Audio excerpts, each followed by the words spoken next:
Let me just answer a question that I always get. Who created God? Have y'all ever heard of the theory of general relativity? It's what Einstein is famous for. In his calculations, he started to realize that the universe was not eternal. It had a beginning. Now this leads us to the law of causality. Everything that came to be needs a cause. So Einstein clearly knew that if the universe had a beginning, it needed a cause. Let's go to the Big Bang Theory. There was no space, no time, and no matter before the Big Bang. The universe emerged out of nothingness. What does that mean? Since it's impossible for the universe to be able to create itself because it didn't exist in order to be able to create itself, nature and the universe itself was just a big effect that was caused by, what are we left with? An extremely powerful, extremely intelligent, precise, given the precision that our universe was created with, personal entity that is capable of existing outside of time, space, and matter. That can't be nothing but God.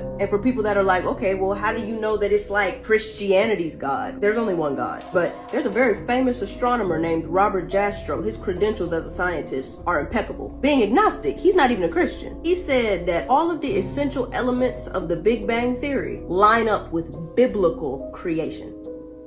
Because this is how God works. God speaks something and then science runs to catch up with what he said. Science doesn't create anything. Science studies creation. Let me just answer a question that I always get. Who created God? What'd I say? I said everything with a beginning. Everything that came to be needs a cause. God didn't come to be. God is eternal, the way a lot of people thought the universe was until science disproved it. So God doesn't need a cause or a creator. He is the cause. The universe is the effect. Don't just take my word for it. Go look into it for yourself. One more thing. Evidence is not a substitute for faith. Following God is not a matter of evidence or proof. It's a matter of the will. You have to want to do it so you can have the peace that you're looking for. And if you don't want to make that choice, no amount of evidence is going to convince you to. You have to want to.